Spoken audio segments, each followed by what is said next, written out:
The Gwart Show is sponsored by Ellipsis Labs. Ellipsis Labs is building a world where mainstream finance happens on-chain. Their first product, Phoenix, is a fully on-chain limit order book DEX on Solana doing hundreds of millions of dollars in volume. I know this team personally. It's one of the strongest in the space. If you're interested in working with a team that's here to stay, Ellipsis Labs is hiring engineers passionate about DeFi to join their team. You can find Ellipsis Labs on Twitter at ellipsis_labs or head to ellipsislabs.xyz to learn more and apply. Hey guys, today we're here with two very special guests. I just did a podcast with one of them, Shehzan, who has been very inspirational in I would say the way that I view a lot of scaling and a lot of the technical questions I've had with Bitcoin. And we're lucky to have him joined here today with Shinobi, who is well known on Twitter as being one of the most technical of the trolls and can typically back up what he is pushing out there. So if you guys want to introduce yourself, Shehzan, and then Shinobi. Yeah, Shehzan. I just was on a pod with Gwart talking about Lava, which is a self-custody platform for using Bitcoin and digital dollars, particularly for Bitcoin secured loans. I'm Mr. Maxi. Look at me. Yeah, I'm Shinobi. I'm the technical / opinion editor at Bitcoin Magazine. Okay, I was almost going to cut you off after the first thing you said and just let that be the intro. Awesome. Okay, well, like the primary discussion today is going to be around scaling Bitcoin and layer twos, and maybe we can unearth some truth about L2s that need some context. So I thought that I would bring on Shehzan, who's very much in the weeds, maybe less so on the scaling or layer two side. I mean, I think he would probably argue that what he does is a version of scaling, which I think is reasonable, but somebody who can, I think, help facilitate an interesting conversation. So let's just like maybe get like a high level of L2s on Bitcoin now, and maybe you can rank them or, talk about what is a real L2 and what's possible in the future. Shinobi, and then Shehzan, feel free to interject at any point. Well, I mean, I think that's a really open-ended kind of question and just concept in general. But I think the gist of it is kind of two components. First of all, something that occurs off the blockchain. So something that's going to facilitate or enable some type of activity that conventionally would actually have to consume block space on chain for each operation. And then the second component of that, I would argue, at least colloquially or like in the kind of the layman's mind, like transactional use of that type of technique. Like mostly trying to get like actual operations changing ownership, making payments, like that type of mechanism occurring off chain in a way that is somehow still anchored to the base layer. And now a lot of people tend to be incredibly strict with their definition of like what is a layer two. The most popular criteria is that whatever has occurred off chain can be enforced in a trustless manner on chain at any given time. I am not really so strict with that definition. I do believe that, interjecting trusted parties like a custodian or something, semantically still kind of fulfills the ultimate function that layer twos are striving for and does function as a layer two itself. I just think when kind of having these conversations, it's very important to really delineate like the presence of some type of trusted operator or entity when you're discussing things. But I do consider that to be like a layer two, like something like Coinbase or a Xiaomi and eCash mint. So why do we even need layer twos, by the way? Because blockchains suck and they don't scale. That was literally the first response to Satoshi on the Cypherpunk mailing list back in 2008 when he published the white paper. James A. Donald responded and pretty much said that the entire concept of a proof of work blockchain was a very interesting thing, but that it was completely impractical to scale it. And his first kind of comment on that was literally to propose using Xiaomi and eCash mints built on top of Bitcoin as a way to kind of scale transactional use of it. We're talking about Bitcoin payments. How much do you think fees and speed today are affecting Bitcoin payments adoption? I think really not that much. Obviously, times of heavy demand for block space create these massive fee spikes, which cause a lot of problems for people using Bitcoin transactionally. But I think right now, like really the volatility of the asset itself is much more of a disincentive or a problem for people using it transactionally. Like it's for anybody who isn't kind of doing it for activistic reasons or has literally no other option, like that volatility is just a massive incentive. Like if I'm receiving money and just based on market fluctuations, that money could lose 25% of its value in the next 30 minutes. Like that's a very impractical thing for me to do as far as a way to engage in commerce. Yeah. Okay. These were the layup questions, by the way. Like, I would assume anybody listening thus far should probably have a decent idea of what we're discussing. And I mean, yeah. So I wanted to like toss this over to you, Shehzan, really quickly. Like, you worked on a Lightning wallet for a while prior to doing what you're doing now, which is Lava Loans. What was the limitations in your mind with Lightning, or why did you pivot away from that? What Shinobi mentioned, I think one, today, there's not a ton of demand for Bitcoin payments, right? Like I'm super interested because maybe 5 to 10 years down the road, we might not have fiat. So maybe then Bitcoin payments is the only option. So it's still something I find compelling to explore and build the best solution for. But let's say at a high level, that is probably the biggest reason why I pivoted away from focusing on Bitcoin payments today. But yeah, Lightning has a lot of problems, interactivity requirements, etc. I guess, Shinobi, you spend a lot of your time digging into Lightning. What do you think are like the major problems with it? Or should we give your user, like listeners, a TLDR of Lightning? Do you think that's worth it? Yeah, we can give it. Yeah, I think that's maybe like a very like general description of how it works, right? Like with opening channels and like maybe some of the issues with liquidity. And I mean, like, I think a lot of people will understand this already, but yeah, like maybe just a high level first, and then we can dig into like, I don't know, solutions to these problems if there are any. All right, well, pretty much Lightning in a nutshell is just you and another counterparty locking up some Bitcoin in a multi-sig address where each of you have a key and both of them are required to sign in order to actually move those coins. And then the rest of it is essentially just a game of signing pre-signed transactions that kind of take that Bitcoin and reallocate it back and forth between the two different parties. And you can do a neat little trick using hash locks. So like a script that requires you provide the pre-image of a hash in order to actually spend the coins to chain updates of individual Lightning channels together across multiple channels. And that's the network aspect of that, so that you can actually route payments between yourself and somebody that you don't actually have a direct channel with.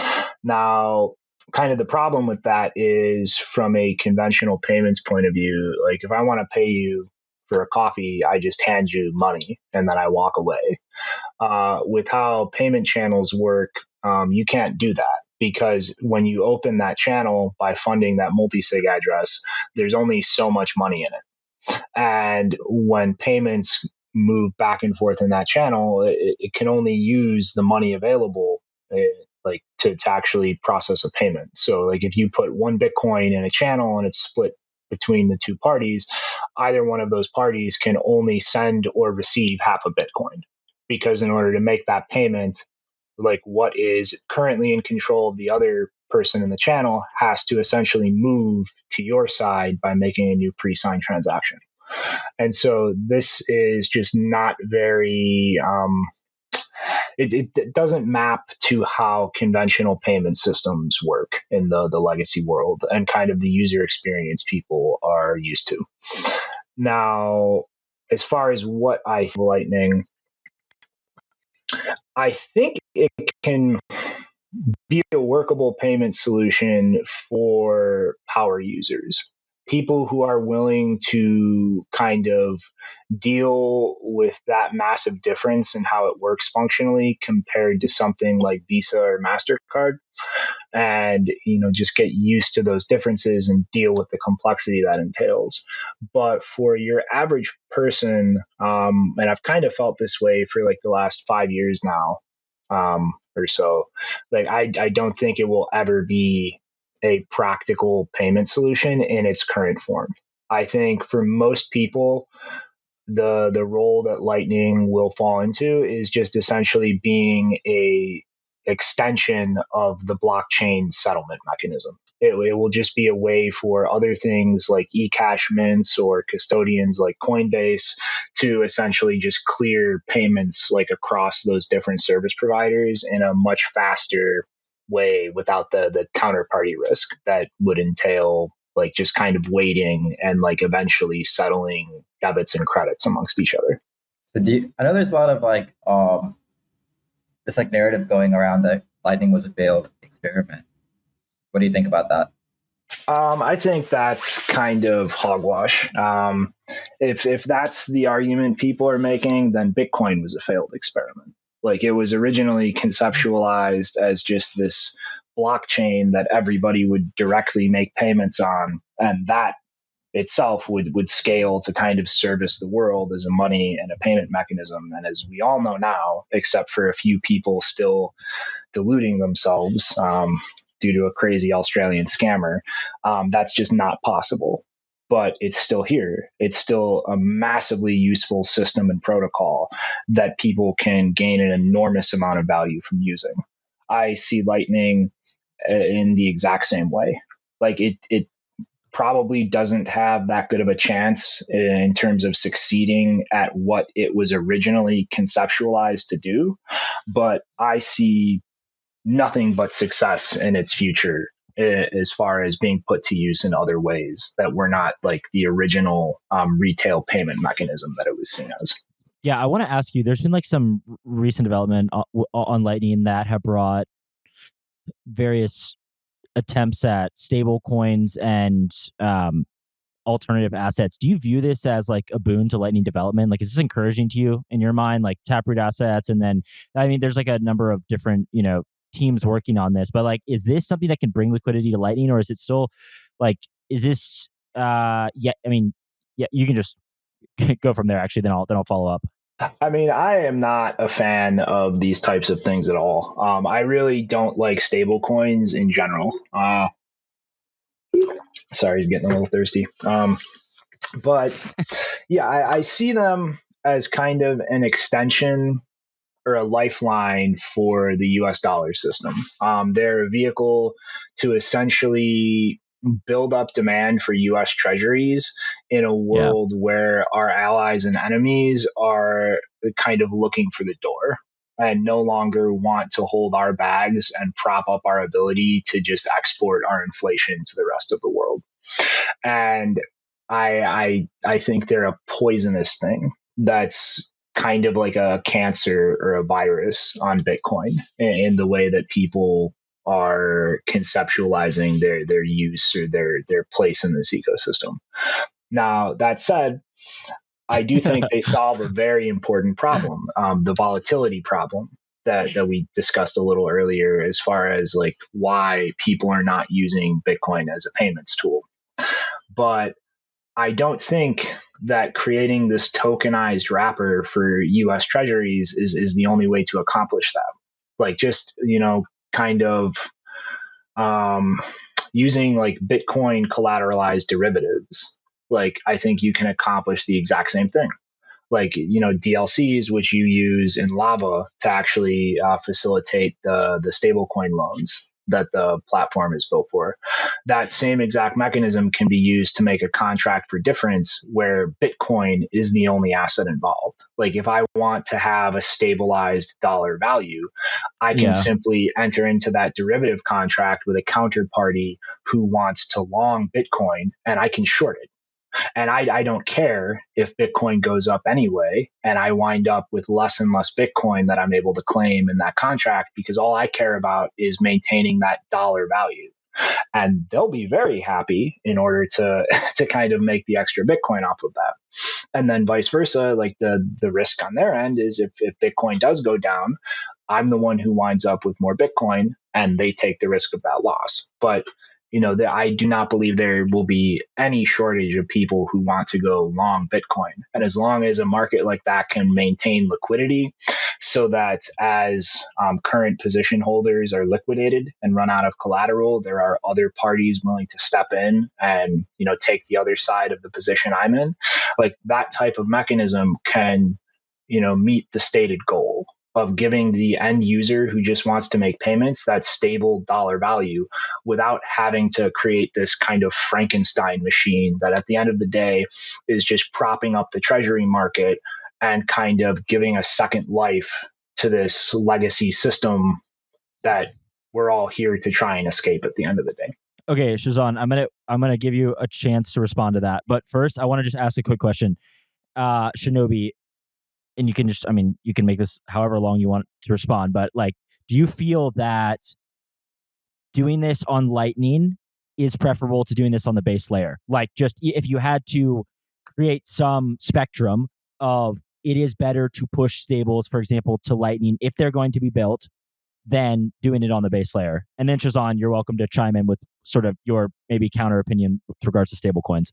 Well, inherently, like they have to be on the base layer in order to be on Lightning. And I do not want any of these types of tokens on the Bitcoin blockchain at all, because it gives kind of a distorted control of incentives to the issuer of a stablecoin. In any situation where there is any type of contention or chain split, the issuer of that coin essentially gets to speak for whatever proportion of transactional volume and therefore revenue to miners like their stablecoin incentivizes, because they only have collateral to redeem a single fork in the event of a blockchain split. They get to decide. Like they get to be kingmaker and pick whichever fork like their stablecoin is still redeemable on, and also decide which fork like all of the transactions processing like movement of those stablecoins is going to exist on and provide revenue to miners on. Yeah, I completely agree. On stablecoins, I think algorithmic stablecoin model like Shinobi described, like derivatives, is pretty interesting for people that want like a dollar-backed stablecoin. I completely agree with Shinobi. It probably makes sense for that to be on a different network instead of Bitcoin, just because it's actually better for Bitcoin decentralization if you don't have issuers having control, right? So with Lava, for example, the stablecoin you borrow against native Bitcoin is on another network. That doesn't cause like issuer influence risk on Bitcoin network. I think the other thing is for dollar-backed stables, Shinobi, I don't know if you agree with this or not, but does it really, for dollar-backed stables, do they even need to have like Bitcoin security? I would say no, right? Clearly. No. I think like those types of things, I don't really much like the idea of putting them on shitcoin chains either, just because you're kind of giving them a use case and generating revenue for them to keep them alive. But they could just be an eCash mint that doesn't have any connection to a blockchain, or you can just spin up like a federated or like a single signer like controlled blockchain like Liquid. Like there is zero need for the actual token itself and how its movement is recorded to have any degree of centralization or finality. And like all of these systems have, like in the contracts they're issued on, mechanisms for the issuer to freeze or seize like these tokens anyway. Like it's an illusion, because at the end of the day, the only value in that token is the ability to redeem it with the issuer. and they can always just at that point refuse to do it. It is kind of interesting. Like Circle can always just scratch your name out of their database. Like and the even the premise of self custody with with centralized stablecoins to me is it's not super compelling. I guess it's interesting because this is I know you guys don't follow the rest of crypto as much, right? But like if you follow the rest of crypto, this is now put forth as the defining use case for many people. They are saying this is the defining use case of crypto. It's nothing more than an optimization. Like it's just Yeah. like your bank goes down, like your bank connection or back end sucks. Like your bank has to go through this maze of like complicated nonsense to talk to somebody else's bank that takes forever. Like that in my mind is like the only advantage to stablecoins against the legacy system. Like it streamlines that application layer like friction that users have to deal with. Yeah, no, I agree. I think it's like much different than the Bitcoin use case for sure. Going back to Bitcoin payments, recently we've had a bunch of these Bitcoin sidechain Bitcoin rollups announce themselves, right? Maybe like 400, 500, maybe even 1,000 of them, right? Maybe almost all of them are scams.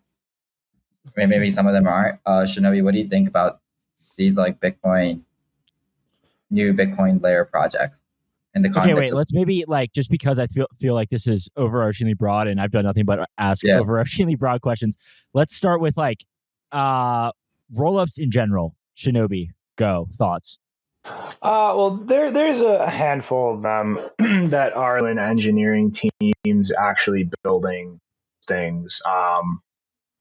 Probably a percent or less, like out of all the announced things floating around there. I've just stopped paying attention at this point. But rollups are one of the dumbest concepts that I have ever seen invented in this entire space. Like the entire concept makes absolutely no sense. Like scaling off chain, the entire point of that is to move the activity that's relevant that you're trying to scale off chain. And the entire way that rollups work is to air quote do that. But then every time something happens off chain, you have to go right back on chain and write a summary of it to the blockchain so that the whole mechanism of users being able to exit that system can actually be enforced. And it's literally like we're going to make a side chain, but we're going to take all the side chain blocks and we're going to put them back on the main chain. Like it's just absolutely patently retarded. It makes no sense. What do you think about? Go ahead. Okay. Go ahead. Well, I was saying like I've seen a lot of other like Bitcoin payment researchers echo Shinobi's thoughts here too, like Matt Corallo, Ruben Sampson, who say rollups provide no scaling relative to like data requirements, right? But I guess Shinobi, can you explain that more? Like I know you kind of talked high level about why this data has to be on chain, but can you explain that more about how that works? So essentially the whole concept of a rollup is you have like a single UTXO or in the case of Ethereum, like an account where everybody loads their coins into it. And then from that point, you have what's called a sequencer. And that sequencer essentially takes all the transactions happening off chain and they process them. And they're the ones who take like the UTXO or the account that exists on chain and updates it to reflect all these transactions that have happened off chain. Now, I think I'm going to ease us into all the different kinds of rollups, but like the ideal rollup is a ZKP rollup. So the whole concept there is that anybody at any time, without needing to involve the sequencer, can provide a zero knowledge proof that they have some balance of coins in this rollup off chain. and then just submit that proof on chain and claim their money out unilaterally. Now, the only real way that this works is if you have that data so that you can construct the zero knowledge proof to prove that you have some balance on chain or like off chain in the rollup.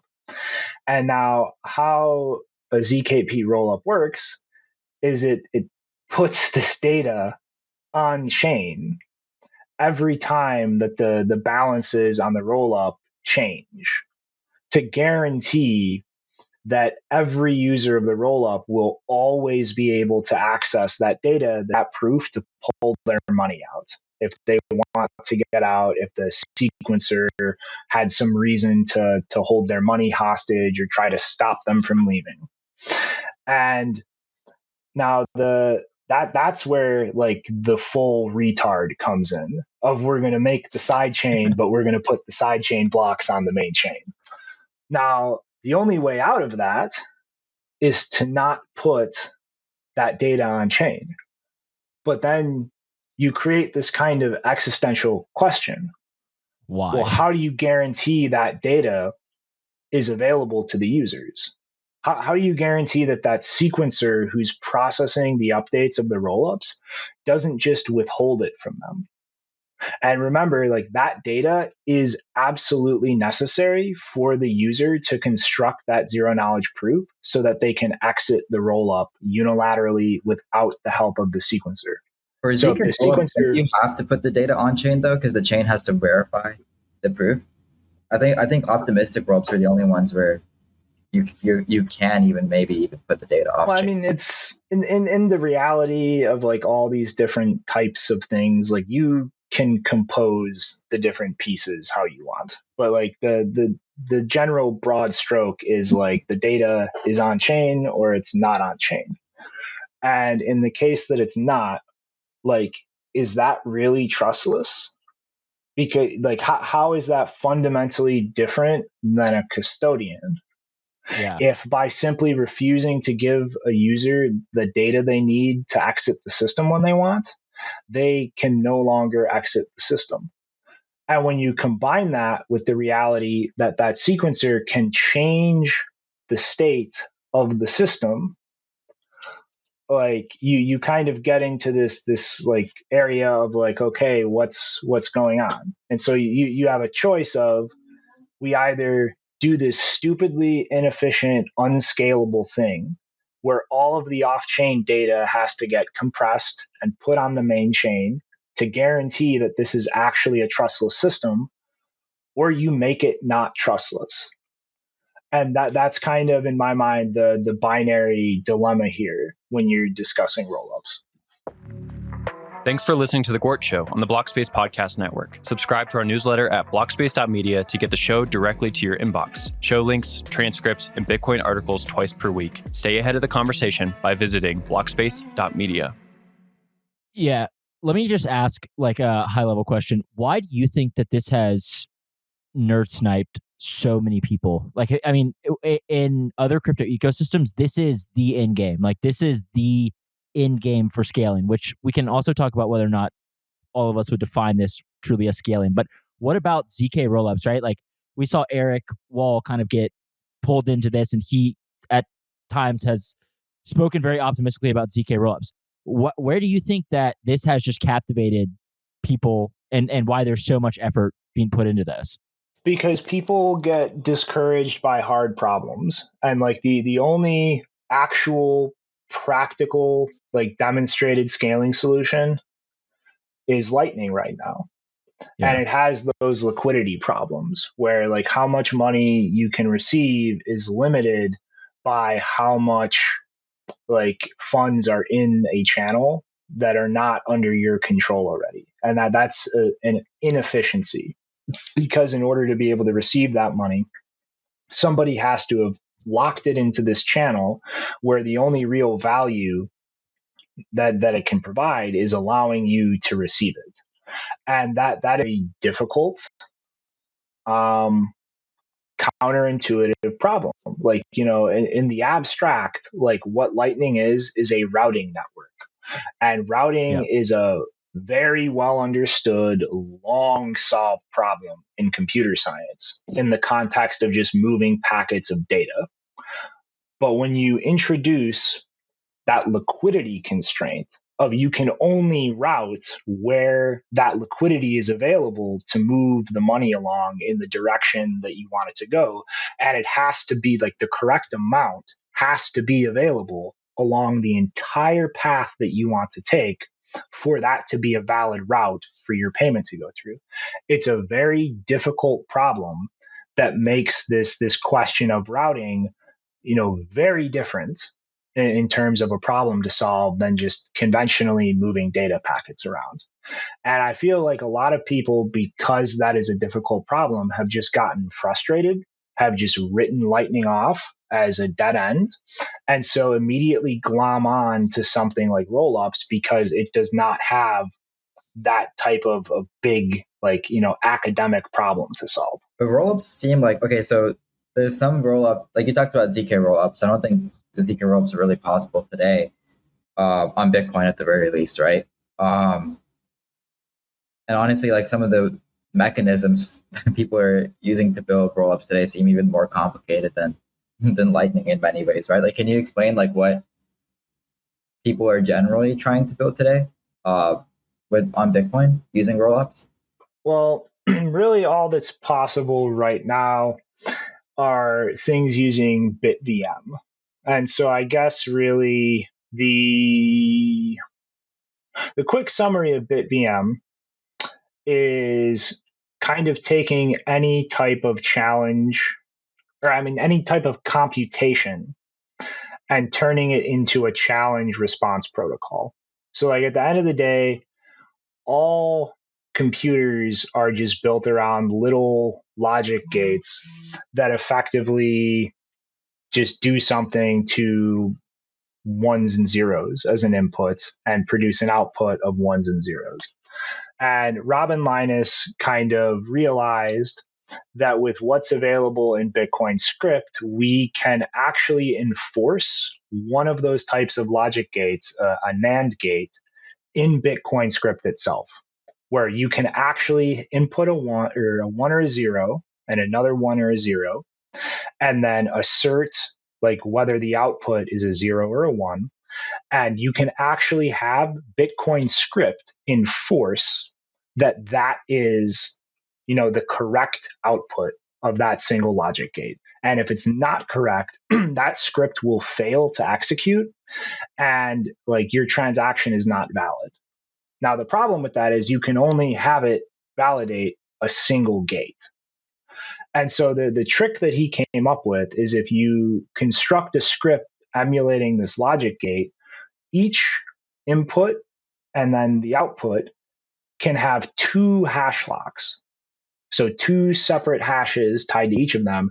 And you set like what the input is a zero or a one, and what you assert the output is by revealing one or the other hash that corresponds to a one or zero. And the trick of that is if you ever reveal both of like one inputs or one outputs like hashes, that immediately allows the other person to claim all of the money in the contract. And you can use that trick to kind of chain together these logic gates that previously were just like a single logic gate. You can't actually string them together to make a computation, and allow you to string them together through the incentives. And doing that, you can effectively make these long chains of transactions that represent like an arbitrarily complex computation. And what these rollup developers want to do is essentially use that to program logic for a two-way peg for rollups so that people can, move their funds in or out of the rollup. Now, the catch there is the only people who can be involved in the BitVM are the people who set it up. Like any arbitrary user who gets sent money in the rollup, he is not a part of the multi-sig address that BitVM contract is encoded in. He has no ability to directly participate. And so these BitVM rollups are like trusted in a way. Like it is not possible for an end user to actually get their money out without permission. How they work is the operator of the rollup essentially commits to processing user transactions, and they front their own money in a trusted way when a user wants out. And then they, as a participant in the BitVM contract, can go to that contract. They can provide proof that they've processed all of these withdrawals, and then go give me my money back. And they can use the BitVM contract if people don't cooperate to actually enforce like claiming their money back if they have the proof that they were honest. And so it's not really living up to what a rollup is supposed to be, which is a second layer where the user themselves can directly exit the system trustlessly. Like you are still very much in a trustless or a trusted relationship with the operator of these rollups. And the trustless aspect of it is that operator interacting with this peg and them being restricted so that they cannot just take users' money and run away. Like they front their own liquidity. They can only claim users' funds out of the peg when they prove that they have like given users money so that they can exit the system. And, at the end of the day, this kind of devolves to you are trusting the people in that multi-sig holding that peg. Like if these things start falling apart, if the operator does not process users' withdrawals, then you ultimately are trusting everyone else who is holding a key to that peg to make the users whole. Like there is no way for the user to actually get their money back on their own without somebody else giving it to them. So even what you're saying is the ideal case of rollups, like a ZK rollup is still not scaling because of the data requirements, right? But you're saying the current possible rollups on Bitcoin have even more limitations than the ideal rollup, right? Because of the liquidity requirements and the trust in the multi-sig of operators, right? Can you speak Yeah, go ahead. I was going to say, I know there's been a lot of talk about the liquidity requirements of BitVM based rollups, right? Like, can you provide more clarity on that? Like how bad that is of a problem? Well, I mean, if you have say $1 billion in a BitVM rollup, then the operator needs to have access to $1 billion in order to process the worst case of withdrawals, which is everybody wants to leave the system. And if they can't meet that demand in the most naive implementation of the system, then they get their access to that BitVM instance revoked, and they can no longer claim money back to make themselves whole. So in a way, it has kind of similar liquidity requirements to Lightning, just in a very different way in terms of how they're manifest. Do these BitVM rollups have other limitations outside of just liquidity and the original data requirement limitations? Because I know they're almost all optimistic rollups too, right? Well, I mean, the ones I've seen, Citria and a few others, are all still going to be posting data on chain, as far as the summary of what's happening on the rollups, because the operator needs that information in order to construct and prove in the BitVM instance that they have processed users' withdrawals when they request one, to guarantee that they can get their money back to be made whole after using their own money for that. So you have the same on-chain inefficiencies, but with none of the trustlessness provided to the end users for it. Do you see any practical implementation of this in the long run? Do you feel that this is something that can functionally create a two-way peg for these rollups? Is this something that has a viable use case? I mean, for rollups, I think it's kind of retarded. I think could be used for things like a federated sidechain. If you had a system like that and could at least anchor a single hash root of the block in the main chain, which is very tiny, very practical to do. You could have the same type of mechanism where, somebody is fronting liquidity for withdrawals and they are able to trustlessly claim their money back. Robin Linus, the creator of CATVM, he has this scheme called Zero Coins. And it's essentially pretty much something similar where you just have like the root of information pegged to the blockchain. You're not actually putting all this data in it. And it's, I guess the simplest way to describe it would be it's kind of like eCash in the sense that it's just information that users hold in their own wallets, their own software, and they're passed around like bearer instruments. And those are kind of just anchored through timestamps to the blockchain and can use like a BitVM peg to have like a not a trustless, but like a less trusted way to peg in and out of a system like that. I think, when it's actually live and we can look at like a functional implementation, I do think there is some use in general in the ecosystem for BitVM. I think applying it to rollups is just retarded, given the need to still post all of this data on chain, the fact that it's not trustless for the end user. You still have this trusted operator or operators who you depend on to remove your money from it. I don't think it adds anything really of value in the context of being used as a peg for rollups. Okay, I want to ask a question this is something that Shehzan brought up to me. Is actually quite an interesting point, which was it said to me one time, he's like, rollups are a roundabout way to do a block size increase. And at first I was like, I think this is exactly the point that rollups are trying to avoid. But once Shehzan explained this to me, that, in the case of, for example, a ZK rollup, right? You would need to run the node for a ZK rollup. And then in order to interact, for example, trustlessly with the same assumptions that you might have with Lightning, you would need to be able to generate that proof and eventually put that back on chain. However, it's, the contraption works.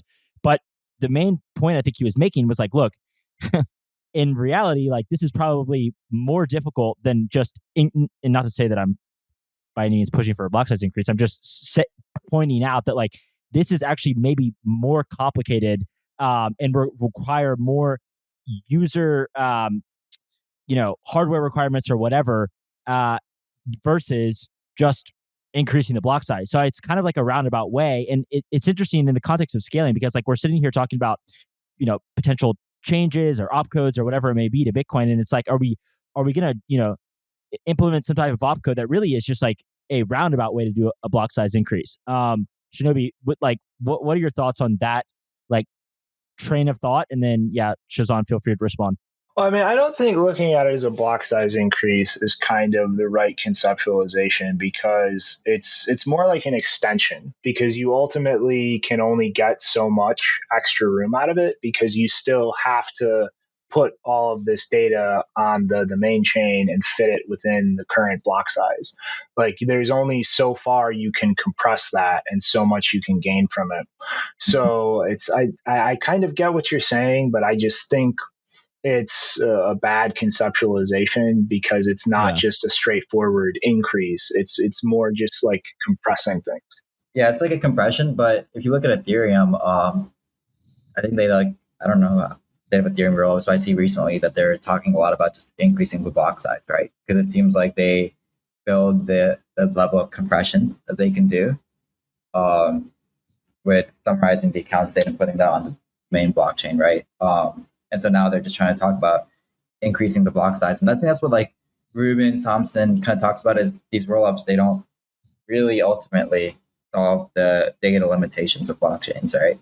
For scale lightning payments. Well, also, like there's some irony, at least right now, right? And maybe this will be worked out eventually, but like with Ethereum right now, if you wanted to interact with rollups in the same capacity, once again, as like something like Lightning, where you store that data yourself, right? It's just like local data. If you wanted to interact, like, what are you going to do? Run a rollup node for every single one of these rollups, right? Like, I don't know, Arbitrum, Optimism, ZK Sync. You see what I'm saying? Like, you're going to be overwhelmed with compute there. So it's like, but maybe like, and I think this is why there's been some talk about like if rollups work, the idealized version is almost like one giant rollup. You know, I don't know if you have thoughts on that. Well, I mean, there's only enough room for so many rollups. Like Yeah. it's like you have to put this data on chain. Like the data that has to go on chain is going to be proportional to the volume, like the number of transactions occurring off chain in a rollup. So there's already like an inherent limit to how many of these things can exist and operate.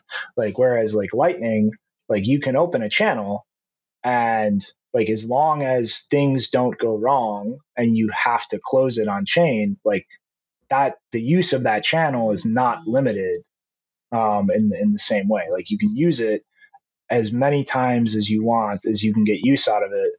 And the constraint of block space isn't the same thing. Like you don't need to go use block space every time you do something with that channel, only when something goes wrong or when the liquidity constraints make it not useful anymore. So it's much more efficient in terms of block space. Whereas with a roll up, like every time something happens off chain with that roll up, you have to use block space in order to progress the state of it. One thing that I hear a lot from Ethereum people is they don't really find rollups, like scaling, like the data, like, solving the data requirements. But Ethereum, like the layer one has massive compute requirements if you're running a node, right? Because it's basically like a computer that you're running, and rollups there they would say are scaling execution. What do you think about that? And it seems like less relevant in the context of Bitcoin because the Bitcoin blockchain itself, like a node's not doing too much execution. But yeah, I guess Shinobi, I don't know what your thoughts are on that. I mean, I think there's much more efficient ways, especially if you're not talking like a true trustless ZK rollup. I do agree though, if we could actually achieve like a trustless CKP rollup, then yeah, that would be a fair argument for actually doing something like that. Like you can extend the functionality, like what you're able to program beyond what the actual Bitcoin blockchain itself can enforce, and still have that be something that's trustlessly enforceable at the end of the day when you exit the system. Like that would be like a rational use case for something like rollups. But as a scaling technology, like kind of going back all the way to the beginning to scale the ability to make payments, like it's incoherent. Like it absolutely does not do that. So one of our friends, Alex B, also likes to make a point about rollups because they basically all have single sequencers, right?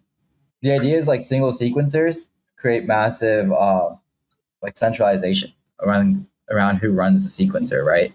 Like if the future of like Bitcoin payments all happens on a single sequencer, I mean, it's not going to be really scaling because we talked about the data requirements, right? But even if all payments happen interacting with this one sequencer node, right? That would be a walled garden if all this economic activity is dependent on one company running the sequencer. Yeah. But I mean, I guess if you want to talk about that single sequencer risk. Yeah, I mean, there's a lot of wiggle room in terms of like how like a roll up is actually implemented in terms of the consequences. But if it was not constructed in a way where it's private, even from like the sequencer, where the sequencer cannot tell like what it is approving or not, then they would be in complete control. They would be able to refuse to process certain payments. In the case of something that did not use the blockchain to actually make data available to users, they would even be able to refuse withdrawals. But like, yeah, I think that's an atrocious future. And if we are in a position moving towards like insanely centralized things like that to process payments, rollups offer no benefit over something like Coinbase. Well, that's the thing with in Ethereum, like what you see is a lot of payments is actually just being done with a single sequencer roll up. I don't really know if like base is like actual roll up, but all of these payments are just hitting that base sequencer node, right? For like ETH or USDC payments on Ethereum. If you even wanted, like as a developer, like any guarantees that base wouldn't just start censoring your business, right? You don't really get that because all you're doing is just connecting to Coinbase at the end of the day. Yeah. I mean, it's Dino, decentralized in name only. But not even yet. Yeah. There's like oftentimes I see when this kind of idea of interoperability is brought up, there's slightly different solutions in Ethereum land. Ironically, a lot of them are more blockchains, which seems to be somewhat of a recurring theme. But with regards to like some of the Bitcoin rollups, obviously they don't really exist yet. But to the extent that people are talking about this interoperability problem, I see a lot of people talking about using Lightning as this connective tissue, right? Like, and I think they're just kind of regurgitating that from Lightning being used as a connective tissue for other, payments or custodian to custodian or something like this within Bitcoin currently. And maybe they're just kind of parroting this. But we were talking about this before the episode. Like, Shinobi, give us your thoughts on that. Yeah, interoperability between rollups is just retarded, and Lightning is not going to fix that. Like when you have a state change in a rollup, you're creating data that has to get written to a blockchain. And so if you want to move from one rollup to another or pay somebody in another rollup, guess what? You've just made two pieces of data, one for each rollup that now has to get written to chain. So anytime you have cross rollup interactions like that, you're doubling the inefficiency. You are doubling the amount of information that now has to actually take up space in the main blockchain. And it's Lightning doesn't magically fix that. Well, the other thing I wanted to talk, it's a good point here, is some of the roll-up teams I talk to, I think about, okay, what if none of them really exist, but another problem that I've seen with them is if you're even running any sort of like derivative contract on top of these roll-ups, maybe even on Ethereum, you might actually not even be able to unilaterally exit because they might only support some unilateral exit, or if you only have your money in like a single key account. Does that make sense, Shinobi? I don't know if you've looked into that problem. I'm sorry. Could you repeat that again? The idea is like if you, let's say, have your asset on your rollup locked in some derivative contract, right? Not just like holding it in your rollup wallet balance. You might not be able to, and I think almost all rollup constructions I've seen so far, they don't support unilateral exit. Mm-hmm, yeah. So like if you do not have like a true zero knowledge proof scheme that is supported on the main chain, then you cannot exit and have the conditions of something that is happening on the roll up that the main chain doesn't support. Like when you exit that roll up, anything that's in mid processing needs to be supported on the base chain. Otherwise, you just can't exit, or you have to exit into like some type of trusted system. So like if you have some arbitrary contract that the main chain doesn't support, you would have to exit to like a multi-sig with an escrow and then just trust that escrow is going to, distribute the money after that wherever it's supposed to go according to the conditions of the more advanced contract. It seems like we brought up a bunch of problems like data requirements, maybe lack of unilateral exit under certain types of constructions you have in the rollup, single sequencers, liquidity requirements.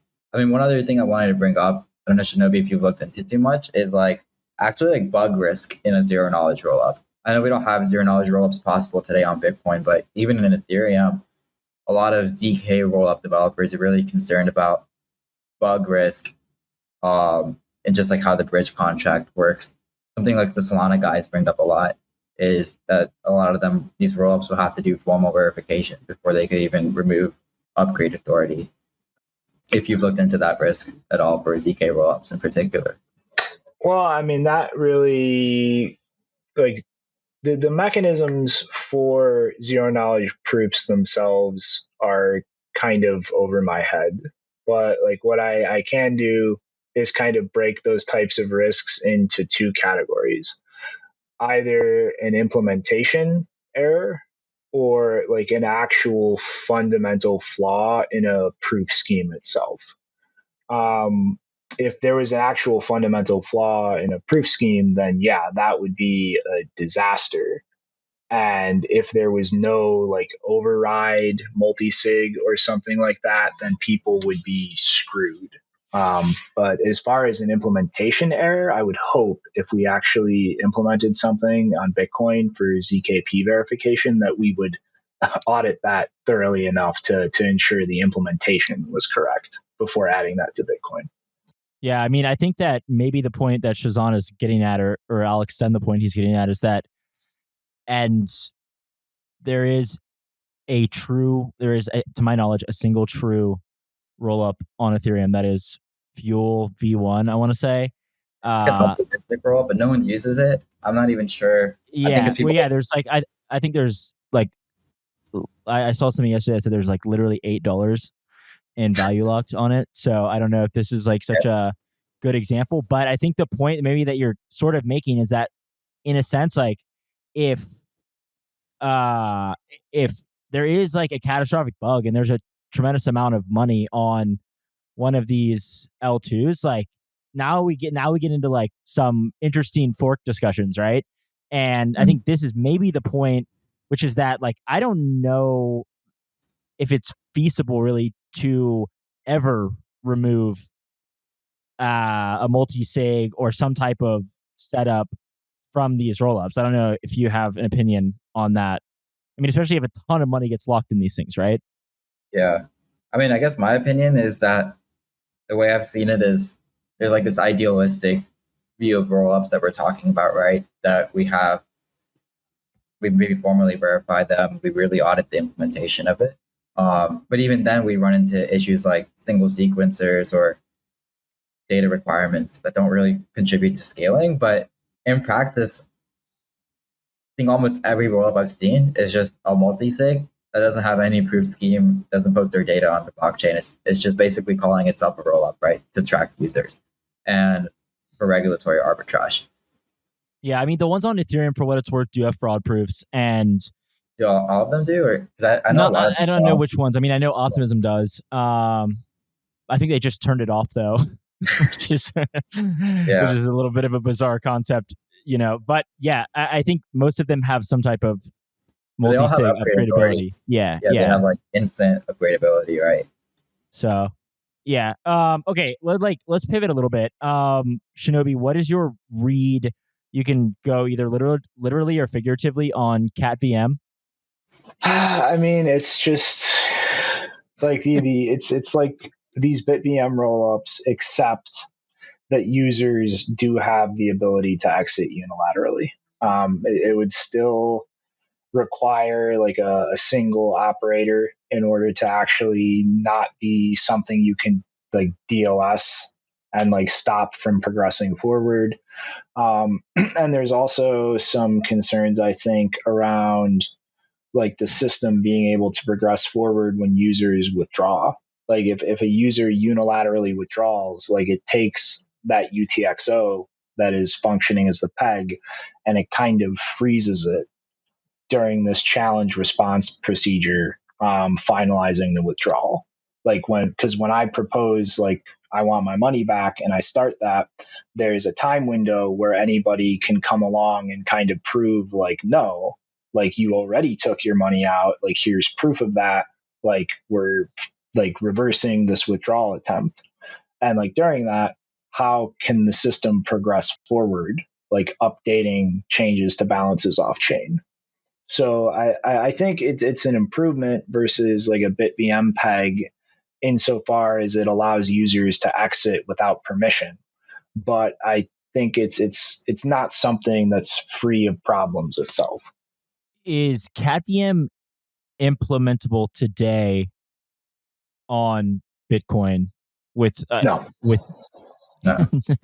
It requires OpCat to implement it. Okay, so what is their? Do you have any ideas of what their current? I mean, I think we're all kind of speculating here, right? After we read their children's book, but do you have any ideas what their like current implementation will look like, and how does that differ from what maybe like the current implementations of some of these rollups will look like? Do you have any idea? I mean, I imagine it would be the same type of scheme, like data gets put on chain, like compressed, and then it just simply allows users to kind of use Merkle proofs in order to initiate withdrawals themselves. So there's no longer the need for the operator to kind of front their own money and give permission for users to exit. Like at any time, a user can just look at like the current state root, construct the Merkle proof proving they have money, and then use that to withdraw. I mean, at least from my conversations with that team, it seems like they're focused on a completely different use case too. Instead of Bitcoin payments, more so like trading, right? With ordinals or runes as well. So maybe they can really build something useful. And I'm not super interested in trading, but there's whatever scheme they design might actually be fine for a trading application. Yeah. Okay. Now we're gonna move on to more optimistic discussions. Shinobi, what can you give us an overview of some of the covenants, opcodes discussions as of late? It does seem like there's a lot of so there's clearly a lot of discussion about this as of late. There's also it seems like people are kind of hopping around. I don't know what your like current read on maybe just like an overview of some of the proposed changes to Bitcoin and where do you think like the current community sentiment lies maybe? Also, like what do you want them to be used for? Yeah, maybe also that's a good one. Like what are we trying to do here? I mean scale. But if he gave me what I want, CTV would have been activated like 3 fucking years ago at this point. It's a stupid, simple, stupid safe change that gives us a new primitive to work with, that gives us a lot of leg room to build very simple, like more scalable solutions with. Everybody seems chasing the holy grail. I thought for a little bit in May that Rusty Russell's great script restoration proposal might give us kind of something to rally around and shoot for, but I feel like that really didn't gain much steam, like in general in the wider ecosystem. I mean, I think, frankly, a lot of Bitcoiners just have their heads up their ass, who understand nothing and think any type of change is bad and it's going to kill Bitcoin. And they just kind of repeat this like a cult chant. Realistically, I think the reality of the landscape right now is that OpCat is very slowly kind of the only thing gaining momentum or moving forward and building support and kind of mind share and acceptance for. Nothing else is really progressing forward. And now OpCat is nowhere near as dangerous, I think, as it initially seemed. Now that it's been like almost a year of people actually putting some real brain power and thought behind what it enables, like what you can and cannot build with it. But it's still a mess. Like trying to build things with Cat is an inefficient, kludgy mess that I would kind of compare to building with Solidity. Like there are a bunch of ways where you can fuck things up and just burn people's money if you do things the wrong way. And I think if we do wind up turning OpCat on by itself, that would be a very dumb thing. So what do you like want people to build with these changes that will help scale? Is it batching? Is it like a improvement to Lightning or eCash? What exactly are you? Or is it just mostly like, let's open up expressivity and see what people invent? A little bit of both. I think like opening expressivity to a safe degree is just something that needs to be done. Like people are not going to sink the time and the effort into building things with no certainty that it's actually going to be possible to deploy in the real world. But like things I would specifically like to see are more advanced contracting, like not scaling things, but just more functionality that can actually be enabled. Like extending Lightning through like things like coin pools and channel factories. So essentially experimenting with trying to have more than 2 people in a channel. Now that's not a silver bullet. Part of the whole design of Lightning is that 2 people can cooperate. And as long as they stay cooperative, things can remain off chain and be very efficient. And they can always go and force things on chain if they need to. But the kind of risk there is the more people you pack into that, you're inherently increasing the odds that somebody becomes uncooperative and things have to go on chain to enforce the correct outcome. So it's I think a very promising direction, and it's something we absolutely should enable and explore, but it's not a magic silver bullet that's actually just gonna solve all the problems. The ability to experiment with new 2-way peg systems, like Lightning is just everybody shares funds in a multi-sig and we have a pre-signed transaction. Like that's our exit. Like to play around more with other ways that could potentially give users a way to claim their money trustlessly, but without having to interact like you do with Lightning, like having to be there every time that something changes and sign off and approve on it for that change of state or balances to actually happen. That's another area that I think is something that we should explore. I'm not very hopeful that some kind of profound, answer in that direction is going to be found, but that doesn't mean that we shouldn't look there. And, it's just like we know the risks of doing nothing. Like we have a very good sense of like what are the limitations with Bitcoin as it is now. And it's essentially you just have to trust people. You have to interject trusted third parties the more that you want to scale. And the only way out of that is increasing the expressivity of like the scripting language that the main chain can like enforce, and seeing what better things we can build with that. Like we know the future in front of us if we don't do that. It's like the only question in my mind is how far do we go in terms of expressivity to give us more options without creating more problems than we can handle. One observation I see is, there's other blockchains that have a ton of expressivity, but I don't think I've actually seen any useful layer 2 in any other blockchain, right? Other than just like a custodian, if you define that as a layer 2.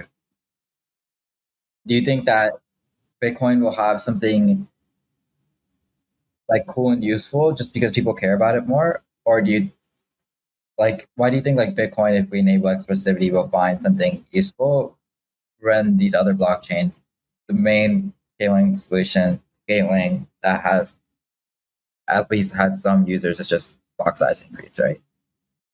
I mean, I think that's kind of a result of the incentives in those other ecosystems. Like, I think they are less concerned with actually fundamentally solving problems and more so with creating the appearance of it to raise money or to make money without actually addressing the issues or limitations on a fundamental level. And I think, given the difference between, most of the Bitcoin ecosystem in terms of development versus these other blockchains, I think like expressivity and what that enables will play out a lot differently for Bitcoin. How do you feel about something like Taproot Wizards that have, kind of reinvigorated maybe a group of people who weren't Bitcoiners or felt, I mean, this is the claim. I'm sort of just parroting here.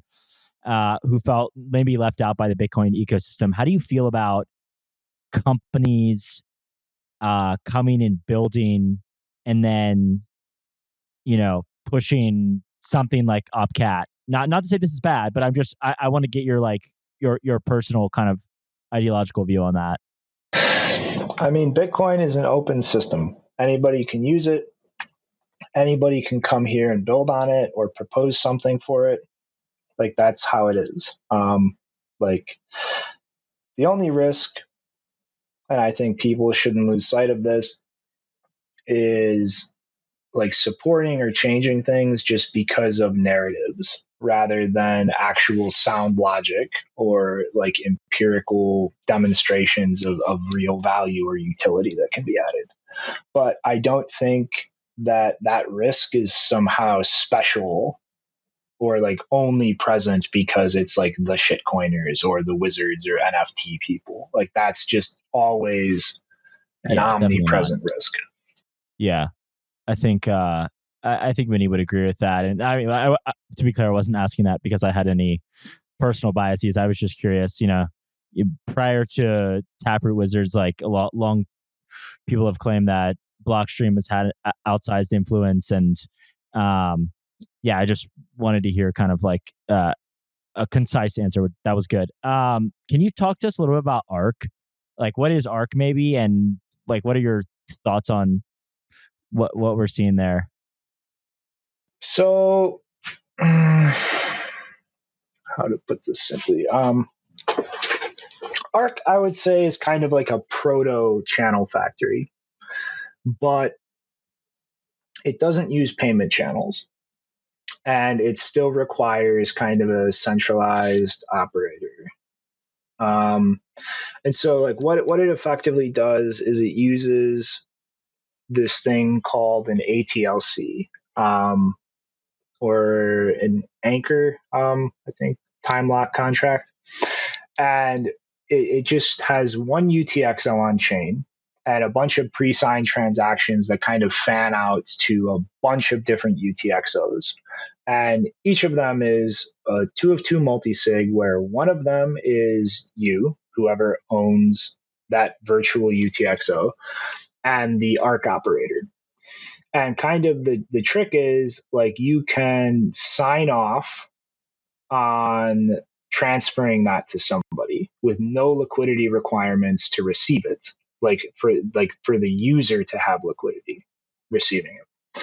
And what the provider does is, as people are transferring these, they make a new ARK and create that on chain, where that ARK has a UTXO for the user receiving it. And kind of the trick here now is the ATLC atomically links from the existing ARK to the new one across these two virtual UTXOs, so that you can sign off control over that VUTXO entirely to the ARK operator.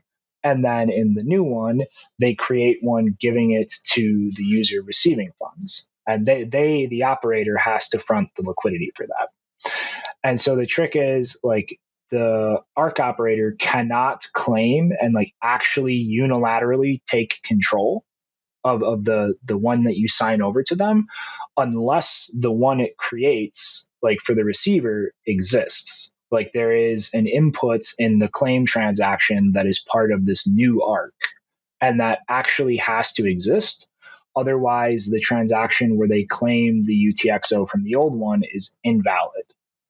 And so in the best case, like, all of this just gets wrapped up like optimistically, cooperatively, and it's just one UTXO, the one that exists on chain, being spent and claimed by the operator. In the worst case, it's all of these transactions like fanning out and all of them hitting chain so that everybody can claim the funds they need to claim. And so the idea is you just have like a string of these ARKs being created and like old ones at the tail end being claimed back by the operator, processing payments. And it's very interesting because it kind of flips the liquidity requirements of Lightning away from the end users to this operator. And it still has this requirement for, a lot of liquidity, kind of proportional to how fast payments are being made to operate successfully. But the operator can kind of play games, charge more in receiving fees if they're running out of liquidity, to kind of reflect that liquidity crunch. Barack, the creator of it, even has a proposal for a version 2 where the operator can kind of claim some of the liquidity out of old ARKs more efficiently without having to fan everything out on chain. But the general goal of it was to kind of get away from the Lightning model where the end user themselves has to already have liquidity allocated specifically to them in order to receive money. Like the operator just needs to have the liquidity and they can assign it on the fly to whichever user actually needs to receive in that moment, rather than having to kind of pick ahead of time, like this is your liquidity. It's allocated just to you, like only you can use it to receive money. Yeah, I think that was a very good overview. I wanted to actually pivot back now. Sorry, this is not very sequential, but I rarely am. You have been a fairly vocal critic of drive chains for a while. But that's not what I want to ask about. We don't have to talk about drive chains.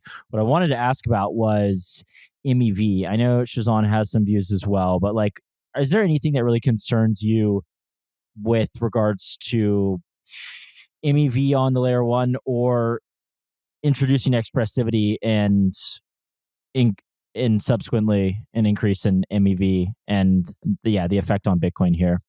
I think MEV is probably one of the only serious issues that presents a risk to Bitcoin as a system. That said, I think the risk is more present on layer twos than it is on layer ones. Post Capone, for anyone who knows him, has been a big participant in conversations around this the last year or two. He makes a very valid point that when it comes to just the main chain, like MEV is not that big of a problem. Like blocks only come every 10 minutes. Like that interval is very long and does not leave a lot of room to quickly optimize and capture that value without the opportunity being open for everybody to do that. There's only 4 megabyte blocks in like the worst case. So that's not really a lot of space for activity to kind of create MEV opportunities. It's kind of a self-limiting problem. The issue comes in when you have MEV opportunities on a layer 2 that is designed in a way where the miners have an influence on what's happening on that layer 2. Like where the miners are ones who decide like what transactions are happening on this layer 2 and can kind of take advantage of their role to play the same MEV extraction games they can on layer 1 on a second layer. That's where it becomes a problem, because that is, things can happen faster than block confirmations on the main chain. There is like an arbitrary amount of room for like a volume of things to happen on the off or a second layer, because off chain is not limited in the same way as far as how much activity can occur as the base chain is. So like I do very much think MEV is a very serious concern, but I think the problem really manifests as something dangerous on a layer 2 where miners still have some influence on what is being processed on that layer 2. Like I think if we're talking solely like the main chain layer 1, it's kind of a self-correcting problem insofar as it can't grow that bad because of the inherent limitations of layer 1. Yeah, Shehzan, do you have thoughts? I agree with Shinobi. I think there's a lot of people who try to maybe hand wave the risk of MEV, but it seems like it's a big problem in other ecosystems, right? Causing massive centralization. So I think it's definitely something to be very concerned about, at the very least for Bitcoin, since Bitcoin's like we want it to be around for centuries, right? So we want it to be decentralized because it's censorship resistant. Otherwise, what's the point of doing this? And miner centralization is probably the biggest risk to Bitcoin, outside of just people using custodians or like centralized operators, right, to hold their Bitcoin. That's another big risk. So yeah, I think that the main guy who kind of talks about MEV that I've heard is like Matt Corallo. I'm sure he has like more time. I think most of most of his points are with regards to base rollups, which is effectively what Shinobi's talking about. And also, he talks about like AMM on the layer 1 as well, kind of arguments. Yeah. I don't know, like, yeah, maybe like base layer AMMs are like kind of useless in the long term, right? Just because of all these issues. Seems like highly impractical. And also like Reardon brings up a good point, which is that, right, I think it's Reardon. Yeah, I think Reardon brings up a good point, which is that, you know, the Bitcoin L1 has not just 10-minute block times and not just 4 megabyte blocks, but it also has some like unique differences that even further sort of stifled some of this. Like, for example, like tokens are much more cumbersome to represent on the L1, I think. I don't know if I agree with that necessarily, but I don't know if it matters too much. It's like a marginal like argument, right? But yeah, I don't know. It's hard to like really know exactly what happens on that front, right? It's also you have to weigh the trade-offs, right? Like maybe having more expressivity on the base layer will enable experimentation that creates like a really great improvement to Lightning or some other layer 2 that offers really great scaling without centralized operators. But maybe that comes with the trade-off of increasing miner centralization through MEV. It's hard to like, it's a trade-off game if that makes sense, which is interesting. Yeah, it seems like drive chains are the obvious example of probably, and like, yeah, I know that Paul will say otherwise. But well, also, I mean, it's funny because I think his argument actually, if you kind of read between the lines, what his argument ultimately converges on is something very similar to what Ethereum has with like PBS, proposer builder separation, like this like auction mechanism. It's actually like quite similar, which has definitely, I don't think, not led to vertical integration that completely undermines the entire point of the proposal. Yeah.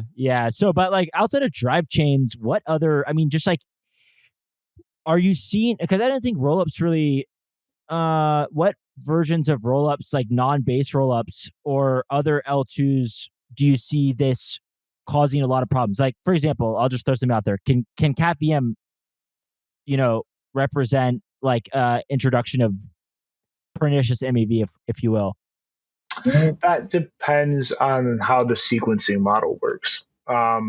If they implement it and introduce it with a closed set of sequencers that's permissioned, no. Miners would not be able to do that. But if they come up with a design, which I know they're trying to figure out, for an open sequencer set where anybody can be a sequencer or compete to sequence the rollup in a way that is denial of service proof. Or actually, even if it's not denial of service proof, because miners can just act as the denial of service protection mechanism, then yes, any type of MEV opportunities there would be open for miners to come in and monopolize. I think it's definitely worth thinking about MEV a lot more than a couple of guys on Twitter talking about it outside of their full-time jobs.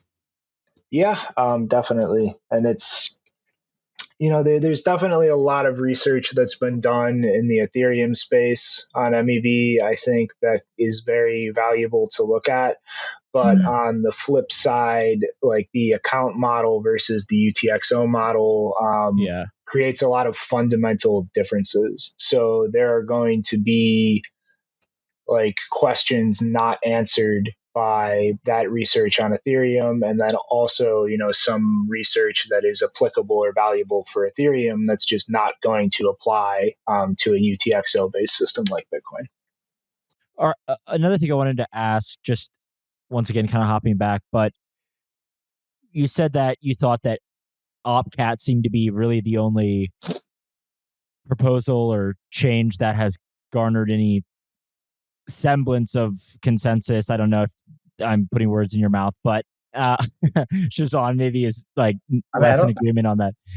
I don't know. Maybe this is kind of the question. Actually, this is kind of the question. Like, where are we going from here? Like, timeline or just like research wise? Both of you guys can kind of opine. Go ahead, Shehzan. Yeah, I mean, I don't know if there's. I would even argue any of these proposals have any level of consensus amongst them, right? Like, I think I would probably say this: the number of people supporting CTV alone is probably higher than people supporting OpCat alone, right? Which is probably more equal to people supporting something like Great Script Restoration.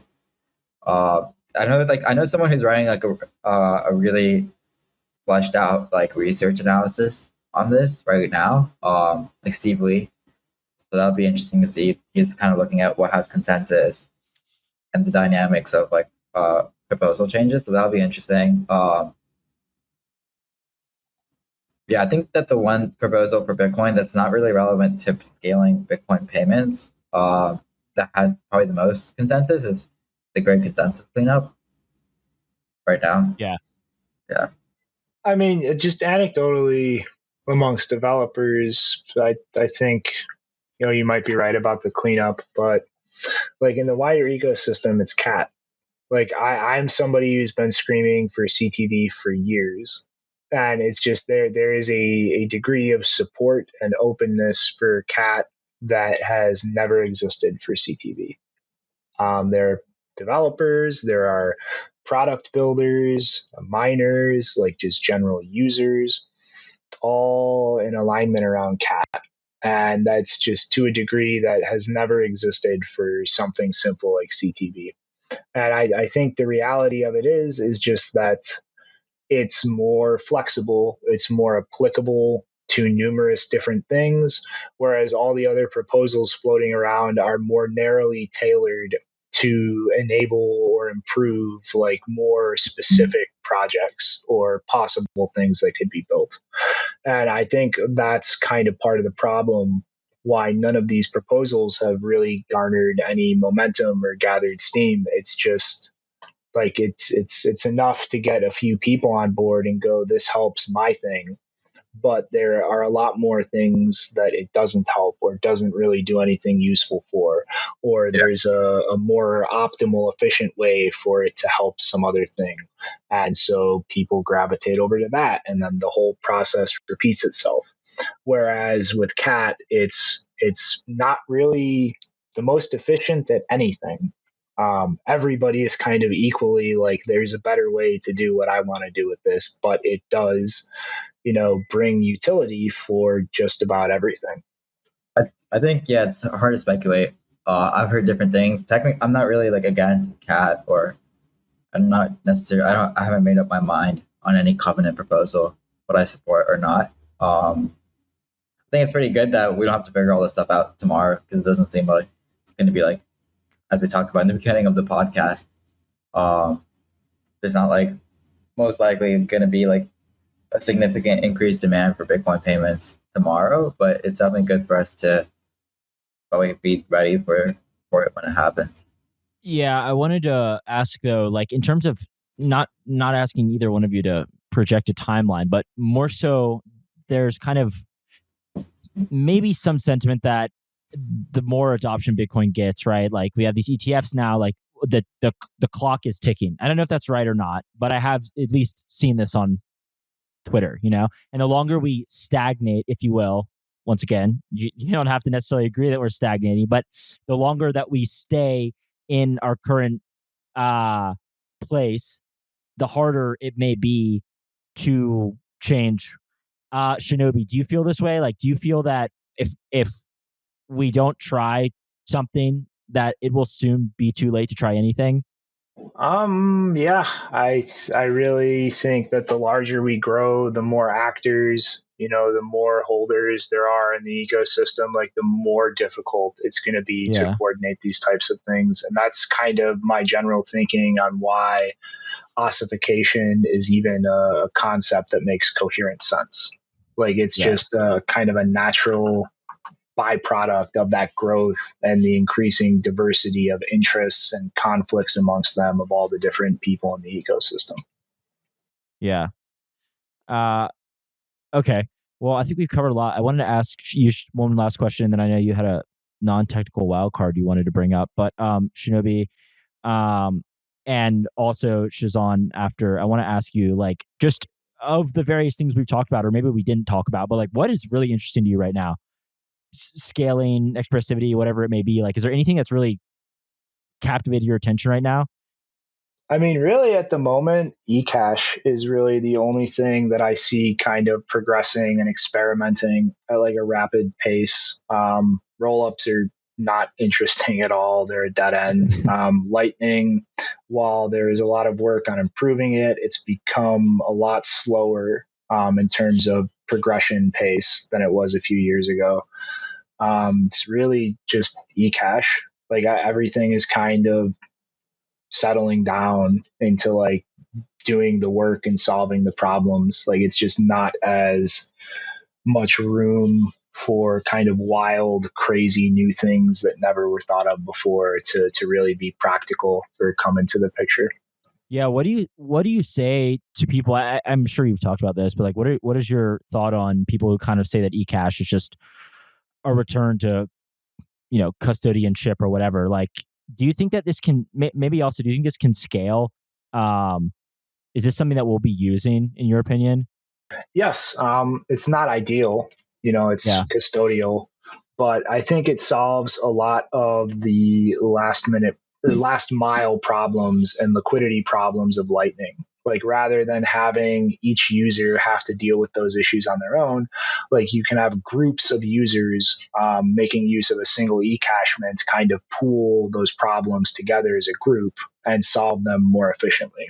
And it's also a massive improvement of privacy and just functionality you can add. Like a mint can enforce any type of condition they want on tokens. So it's like it's not the ideal solution, but it is one that is possible right now and being built right now. I mean, for me, I come at it from like a use case standpoint. I try to do Bitcoin payment stuff in the past. It didn't really work out. So I'm mostly just interested in stuff I'm building with Lava, right? Like Bitcoin, keeping on the layer one, letting you borrow against it, use your dollars and hold your Bitcoin in self custody. Yeah, I think that's probably the most interesting one to me.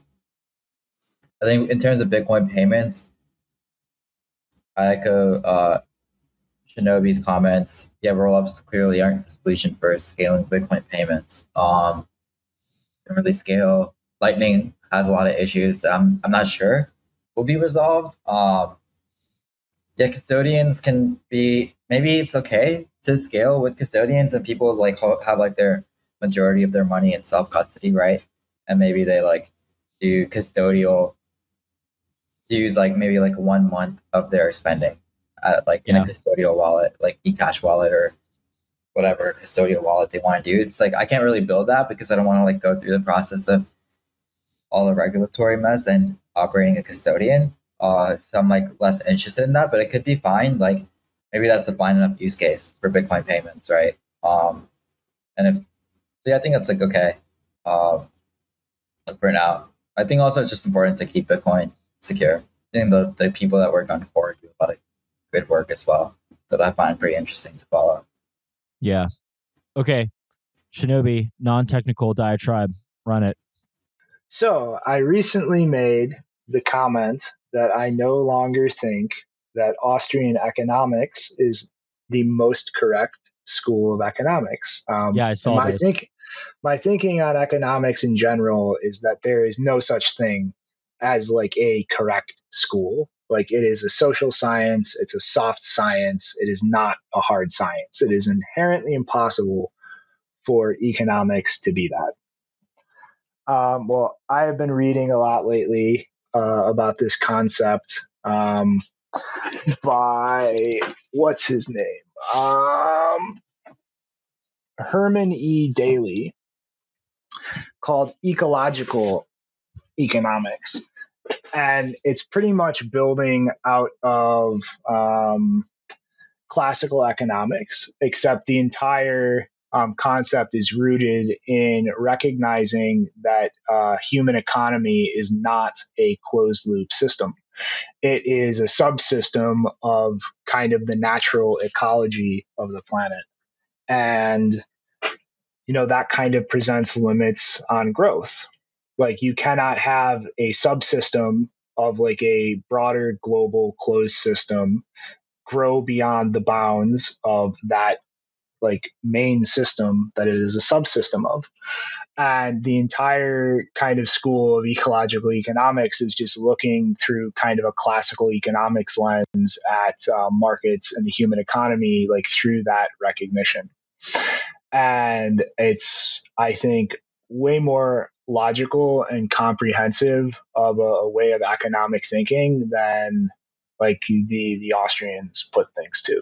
And it actually recognizes kind of the overall limits of growth and just the kind of real cost of externalities that schools like the Austrians kind of just hand wave away as if the market will kind of magically solve them on its own, which we can kind of see empirically looking around at the world is nonsense. So, yeah, I'm hoping Wait, right all right, about now, I'm gonna everybody press. listening is triggered. is Yeah, no, but incredibly triggered. all right, I'm gonna press you on this. Like, what do you think the Austrians get wrong that this new iteration of Shinobi's economics gets right? And by that I mean the person you're reading, ecological economics. Like, what are some like what is an example of something like a stark difference that has changed your mind? Infinite growth is just not thermodynamically possible. Yeah. And this recognizes that.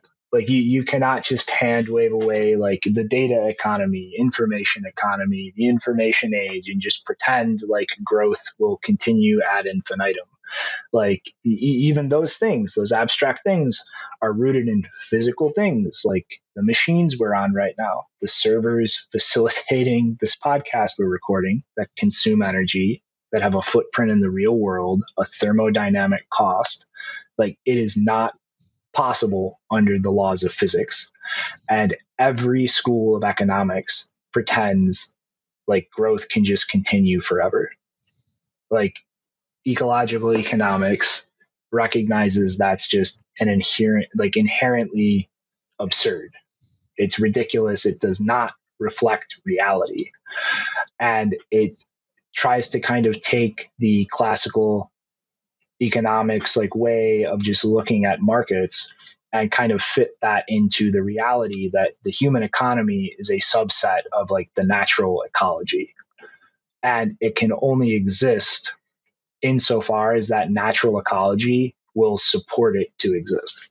Okay, so does Bitcoin still fit within this, would you say? I hope. Yes. One of the core kind of assertions of this whole school is like monetary growth is something that is facilitating like irrational economic growth that is just compounding the externality costs imposed on the environment. And one of the proposed solutions is actually a money that does not expand and incite that kind of like unsustainable economic growth. Bit money with the control over the dial of the money supply completely outside of the hands of people to tinker with, like fits that to a T. It doesn't sound like you're going to piss off that many of the Bitcoiners that I know, at least. But one thing that Bitcoiners have long put forth, and I mean, I don't know if this is just us confirming our own biases, but like this notion that Bitcoin can help build out renewable sources of energy. Like I think this definitely holds water, right? Like the premise that, because of Bitcoin's ability to move to where, there's maybe uncaptured sources of energy, right? And this could incentivize the growth of more sustainable, like we see this in practice with, in China, hydroelectric, and like this is increasingly becoming the source of energy for Bitcoin. Like I think that it seems logical in my head. I don't know how much it actually, occurs in the real world, but I mean, at the end of the day, like miners are always going to find like the cheapest and sometimes freest source of energy. So I think that you're not going to piss off too many Bitcoiners by saying this. I think I'll piss off a good amount. Bitcoiners get pissed about almost everything. But yeah, they do tend to screech. Yeah. Well, guys, thanks so much for coming on. I think we covered a lot. We spent a lot of time, and I think that, I think it was like definitely not an episode that you're going to hear from a lot of the other scaling Bitcoin people, at least maybe some of the ones that know me. So thanks for coming on. Thanks for having me, man.